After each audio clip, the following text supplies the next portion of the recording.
India, सच सबसे पहले सबसे तेज।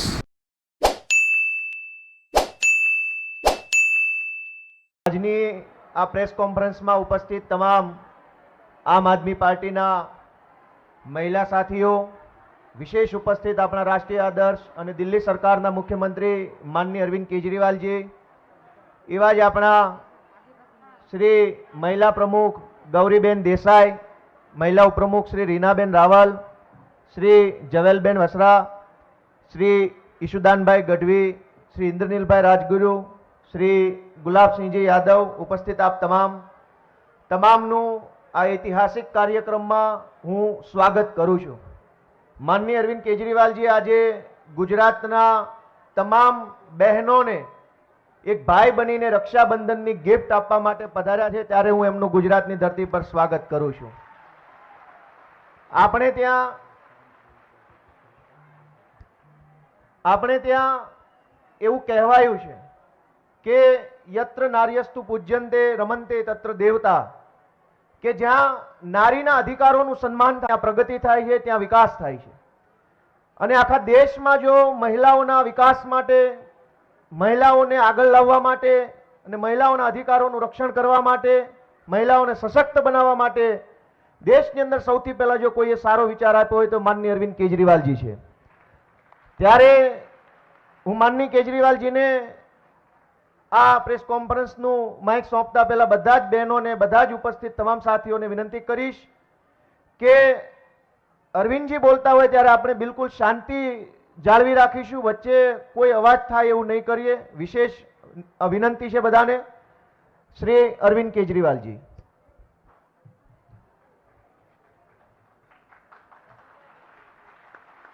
आज यहाँ पे हॉल में बहुत सारी बहनें, माताएं, बेटियां, बहुत सारी महिलाएं आई हुई हैं। आप सब लोगों को मेरा नमस्कार, सबको मेरा प्रणाम।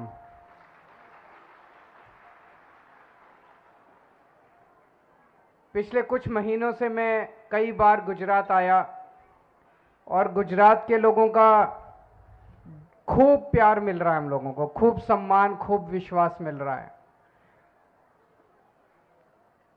पहले लोग कहते थे कि बीजेपी का गढ़ है, यहां कुछ नहीं हो सकता, लेकिन जैसे जैसे हम धीरे धीरे लोगों से बात कर रहे हैं, पता चल रहा है कि अंदर लोग कितने दुखी हैं, अंदर लोग कितने डरे हुए थे। अब धीरे धीरे लोगों ने बोलना चालू किया और लोग सामने आना चालू किया है, और लग रहा है कि 27 साल के बीजेपी के गंदे शासन के बाद लोग अब बदलाव चाहते हैं। लोग उनको उखाड़ के एक नई किस्म की राजनीति करना चाहते हैं गुजरात के अंदर। आम आदमी पार्टी पिछले कुछ महीनों से एक पॉजिटिव कैंपेन चला रही है। हम कह रहे हैं कि अगर हम सत्ता में आए तो हम क्या करेंगे। हम कह रहे हैं कि हम सत्ता में आए तो हम वही अच्छी अच्छी चीजें करेंगे जो हमने दिल्ली में करके दिखाई है। हम झूठे वादे नहीं करते। हम कह रहे हैं कि हम वही चीजें करेंगे जो पंजाब में कर रहे हैं हम लोग। हम झूठे वादे नहीं करते। हम स्कूल बनाएंगे, हम अस्पताल बनाएंगे, हम रोजगार देंगे, हम बिजली देंगे। जनता के मुद्दों की बात कर रहे हैं। बीजेपी कांग्रेस वाले वो बात नहीं करते। बीजेपी कांग्रेस वाले आते हैं, एक दूसरे को गालियां देते हैं, चले जाते हैं, जनता को तो कुछ मिलता नहीं है। और दोनों की सेटिंग है बीजेपी और कांग्रेस की। पहली बार लोगों को एक अच्छा विकल्प मिल रहा है। पहली बार लोगों को लगने लगा है कि हमारी समस्याओं का समाधान होगा। हम जनता के बीच में गए, जनता ने कहा कि बिजली बहुत महंगी है और इतनी महंगाई में हमसे अपने बिजली के बिल नहीं दिए जाते। किसी के घर में एक छोटा सा घर है, एक कमरे का घर है, उसमें एक पंखा, एक टीवी, एक फ्रिज, एक ट्यूबलाइट, और उसका 5,000 का 10,000 का बिल आ रहा है। वो अपना बच्चे पालेगा कि अपने बिजली के बिल भरेगा। तो हमने गारंटी दी, पहली गारंटी हमने दी कि जैसे दिल्ली में हमने सबकी बिजली मुफ्त कर दी, पंजाब में हमने सबकी बिजली मुफ्त कर दी, ऐसे गुजरात में हमारी सरकार बनेगी तो 3 महीने के अंदर गुजरात के लोगों की बिजली मुफ्त करेंगे।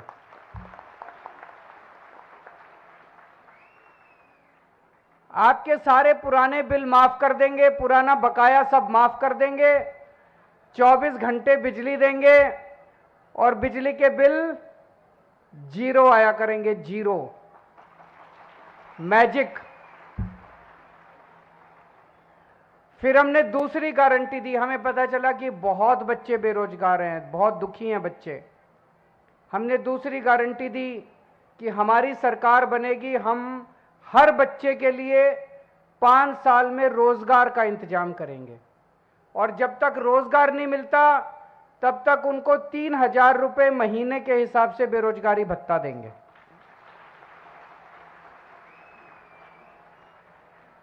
दस लाख सरकारी नौकरियों का इंतजाम करेंगे, उसकी भी पूरी प्लानिंग कर रखी है हम लोगों ने। फिर हम व्यापारियों से मिले। व्यापारियों ने कहा कि जी ये बहुत डराते हैं, धमकाते हैं, हमारे ऊपर रेड करते हैं।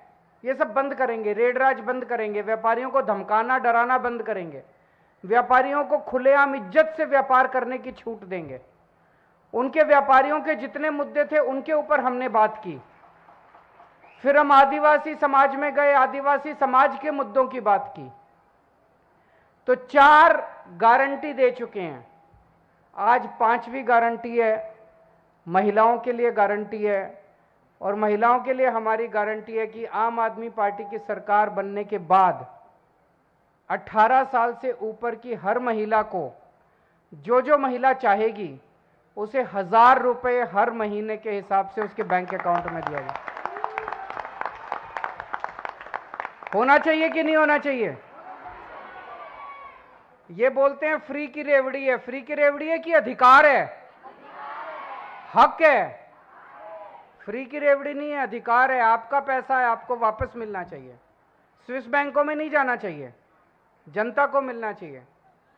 कुछ लोग कहते हैं कि 1,000 रुपए क्यों दोगे? मैं ऐसी बहुत सारे बेटियों को जानता हूं, 18 साल की, 19 साल की, 20 साल की, जिसका कॉलेज में एडमिशन तो हो जाता है, पढ़ने में तेज है, लेकिन पिताजी के पास आने जाने का, बस का किराया देने का खर्चा नहीं है, उसकी पढ़ाई छूट जाती है।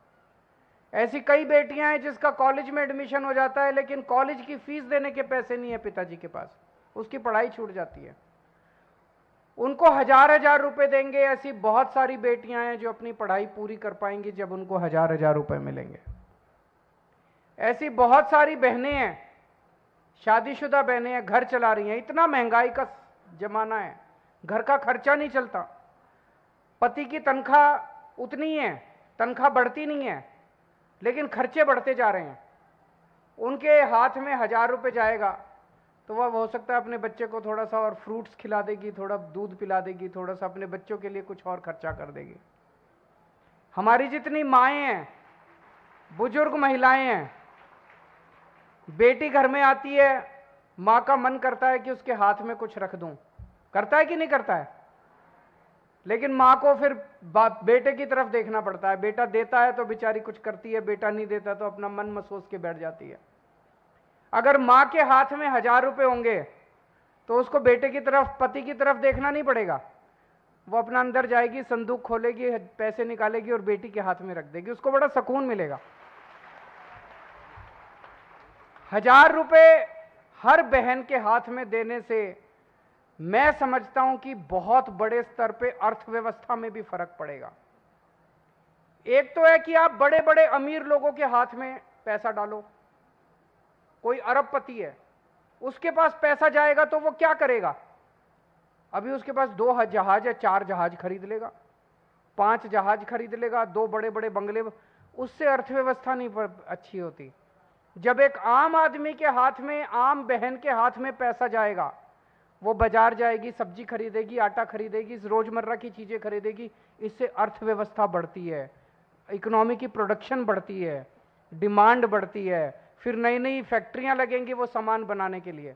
आम आदमी की जेब में जितना पैसा जाएगा उतनी अर्थव्यवस्था बढ़ेगी, अमीरों के हाथ में जितना पैसा जाएगा उतनी अर्थव्यवस्था कमजोर होगी। तो ये बहुत सोच समझ के हम लोगों ने, जो हमारा विरोध करते हैं उनको मैं कहना चाहता हूं कि बहुत सोच समझ के हमने किया है कि करोड़ों महिलाओं को इसका फायदा होगा, करोड़ों घरों को इसका फायदा होगा। और जो लोग कहते हैं पैसा कहां से आएगा, मैं आपको एक छोटा सा उदाहरण देता हूं, पैसा कहां से आएगा। हमने पंजाब में कहा कि हम बिजली फ्री करेंगे, लोगों ने पूछा पैसा कहां से आएगा। मार्च में हमारी सरकार बनी पंजाब में, सरकार बनने के बाद अगले 3 महीने में अप्रैल, मई और जून, पिछली साल अप्रैल, मई और जून में 15,000 करोड़ का टैक्स आया था। इस साल हमारी सरकार बनने के बाद, ईमानदार सरकार बनने के बाद 15,000 के मुकाबले 21,000 करोड़ का टैक्स आ गया, 6,000 करोड़ एक्स्ट्रा आ गया। हमें पूरा साल बिजली मुफ्त करने के लिए बस 3,000 करोड़ चाहिए थे और 6,000 करोड़ आ गया 3 महीने में। पैसे की कमी नहीं है, पैसा बहुत है। ये लोग सारा पैसा अपने अमीर दोस्तों पे उड़ा देते हैं, उनके कर्जे माफ कर देते हैं, उनके टैक्स माफ कर देते हैं, जनता से जीएसटी लेते हैं और सारे पैसे अपने दोस्तों पे उड़ा देते हैं। ये बंद करेंगे, भ्रष्टाचार बंद करेंगे, ईमानदारी से सरकार चलाएंगे, जनता की सरकार चलाएंगे। मेरे को अब 7 साल हो गए दिल्ली सरकार चलाते हुए, एक ही चीज सीखा हूं, सरकार में पैसे की कमी नहीं है, नीयत की कमी है। अच्छी नीयत वाली सरकार आएगी, सब कुछ होगा। अब मैं एक और मुद्दा उठाना चाहता हूं। एक पुलिसकर्मी की बेटी ने मुझे एक खत लिखा है, उसने अपने पापा का दर्द लिखा है उस खत के अंदर, गुजराती में यह खत। मैं गोपाल भाई से कहूंगा कि उस खत को पढ़ के सुनाएं। ગુજરાતમાં છેલ્લા ઘણા સમયથી પોલીસ ગ્રેડ પે બાબતે પોલીસ જવાનોમાં અને એમના પરિવારની અંદર એક પીડા છે અને વારંવાર તેઓ પોતાની પીડા વ્યક્ત કરે છે, પરંતુ સરકારમાં બેઠેલા ભાજપના માણસો દ્વારા વારંવાર પોલીસને દબાવી દેવામાં આવે છે, બદલીઓ, સસ્પેન્શન, ખોટી એફઆઈઆરો। પરંતુ આજે પોલીસ પરિવારમાંથી કોઈ એક દીકરીએ અરવિંદજીને એક પત્ર લખ્યો અને એ સોશિયલ મીડિયામાં પણ મૂક્યો, મને પર્સનલી મોકલ્યો। મેં અરવિંદજીને વાત કરી કે ગુજરાતમાં પોલીસ પણ ખૂબ પીડાય છે અને હું પોતે પણ પોલીસ તરીકે અગાઉ નોકરી કરી ચૂક્યો છું, એટલે વિશેષ લાગણીથી મેં અરવિંદજીને વિનંતી કરી અને આજે એ પત્રમાં લખ્યું છે, આદરણીય કેજરીવાલજી, દિલ્હી મુખ્યમંત્રી, જય હિન્દ સાહેબ। સાહેબ, આપ પર અમને સમગ્ર ભારત ગૌરવ લઈ રહ્યું છે, ત્યારે ટૂંકમાં એટલું જ કહેવાનું કે આપ ગુજરાતની પોલીસની સ્થિતિ, નોકરીના કલાકો, પોલીસનો પગાર, તેમના ભથ્થા અને પોલીસ ફોર્સનો દુરુપયોગ આ વિશે માહિતી પ્રાપ્ત કરશો જી। આપ પણ ચોંકી ઉઠશો કે સમગ્ર ભારતમાં ગુજરાત પોલીસની સ્થિતિ શું છે। હવે 2023માં ગુજરાતમાં આમ આદમી પાર્ટીની સરકાર બનવાની છે, તે નિશ્ચિત છે, ત્યારે આપ ગુજરાત પોલીસની વેદનાને સમજીને એમને ન્યાય અપાવશો જી। અમને હવે માત્ર આપ પર ભરોસો અને છેલ્લો વિશ્વાસ રહ્યો છે, કેમ કે આપ સત્યના ભેખધારી છો, કેમ કે ત્યારે અમે આપશ્રીના મુખ દ્વારા આ વાત સાંભળવા માંગીએ છીએ, પોલીસની નાનકડી દીકરીના વંદન। તો પોલીસ પરિવારની એક દીકરીએ પોતાના પિતા વતી વેદના માનનીય અરવિંદ કેજરીવાલજીને રજૂ કરી છે।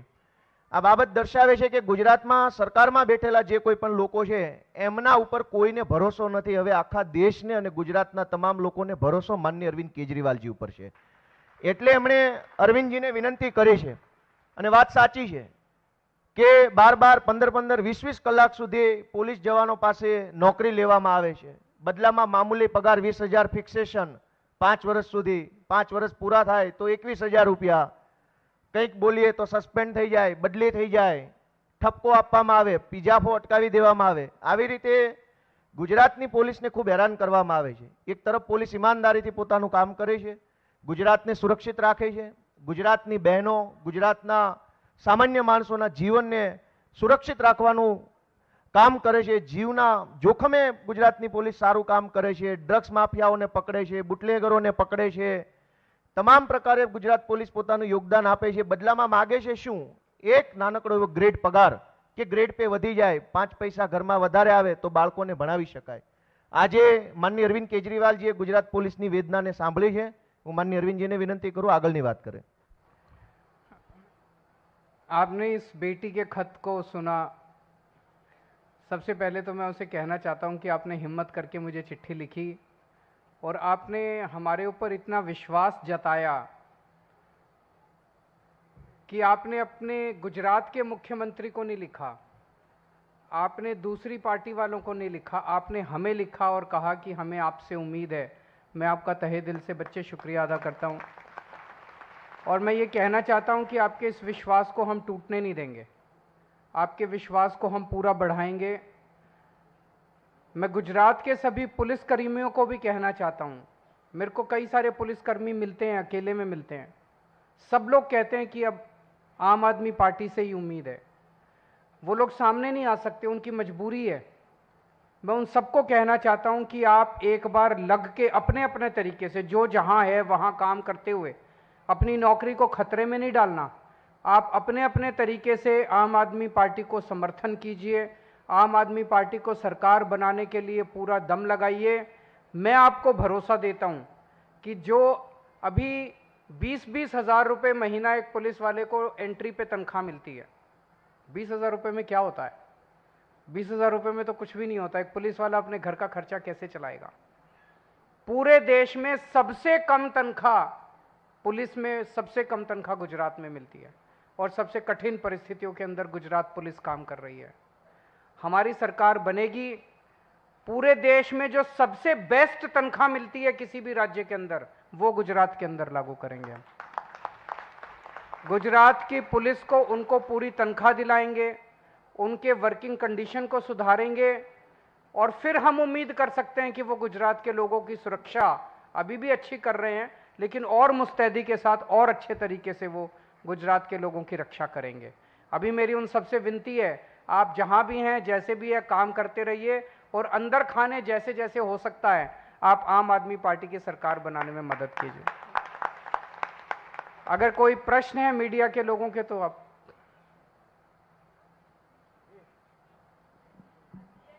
मेरा नाम सौरभ बक्तानिया, मैं इंडिया टुडे ग्रुप से हूँ। उत्तर प्रदेश के सीएम योगी आदित्यनाथ ने एक ट्वीट किया है, कहा है कि 60 साल से ऊपर की जो महिला होगी उनको मुफ्त में ट्रैवल करने दिया जाएगा सरकारी बसेस में। उस पर आपकी क्या प्रतिक्रिया है? और दूसरा, जो आने वाले चुनाव में आपकी पार्टी महिलाओं को कितना रिप्रेजेंटेशन देगी और उसके लिए आपकी कितनी तैयारी है? मैं भी आज वो एक्चुअली पढ़ के थोड़ा सा दंग रह गया था। योगी जी, प्रधानमंत्री जी ने खुल के बोला है कि भाई ये फ्री की चीजें नहीं होनी चाहिए, और योगी जी ने कहा है कि भाई हम तो देंगे। तो पता नहीं लगता है कुछ लड़ाई झगड़ा हुआ है या क्या है, मैं तो जानता नहीं हूँ। वो तो उन्हीं से, आप ये प्रश्न उन्हीं से पूछिए कि उन्होंने अपने बॉस के खिलाफ ऐसे क्यों काम किया, उसका जवाब मैं तो नहीं दे सकता। मेरा नाम किशन काटेलिया है, मैं गुजरात फर्स्ट न्यूज़ से हूँ।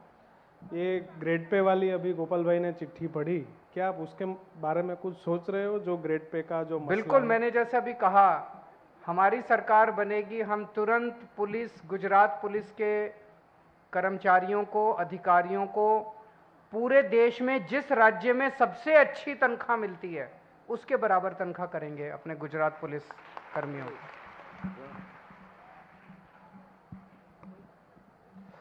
केजरीवाल जी, मैं भूपेंद्र सिंह, न्यूज़ 24 से। गुजरात में करीबन 3 करोड़ के आसपास महिलाओं की संख्या है, उसमें 18 से कम वाली भी हैं, लगभग 1-1.25 करोड़ के करीब जी।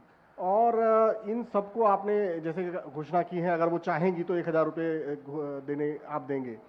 कुपोषित महिलाओं की भी यहाँ पर बहुत एक बड़ी समस्या है, क्या उसके बारे में आपने कुछ विचार किया है? बहुत अच्छा आपने, हाँ। और जो माल न्यूट्रिशन के बच्चे जो कुपोषित पैदा होते हैं, उसकी भी एक बहुत गंभीर समस्या है, जिसको लेकर गुजरात हमेशा से ही इस समस्या से जूझ रहा है।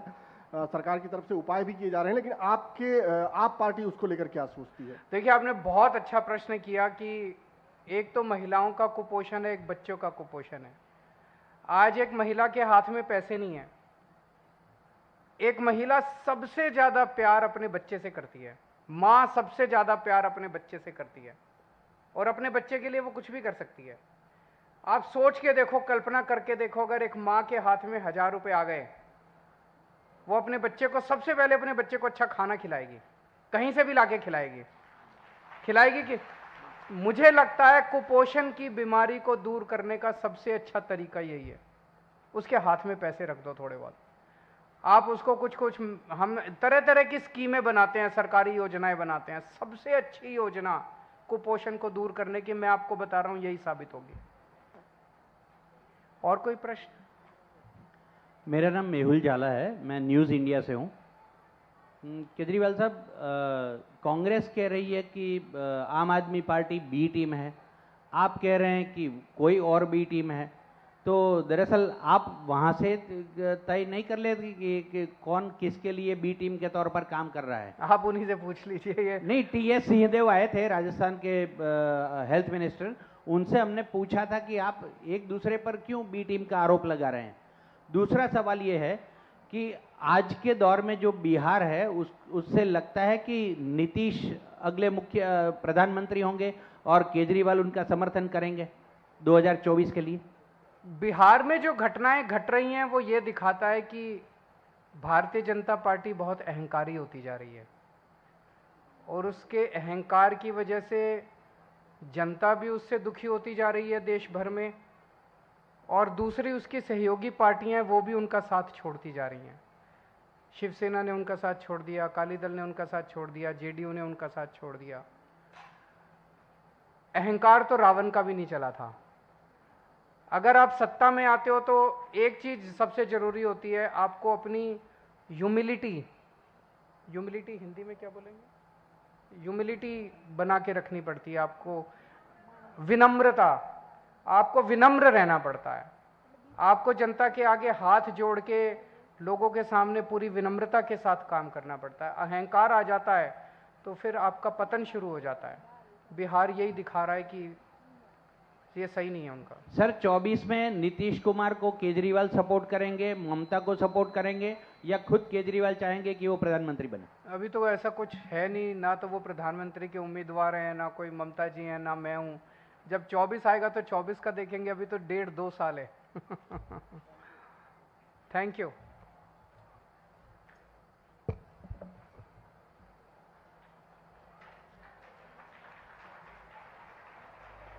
मेरा रंग दे बसंती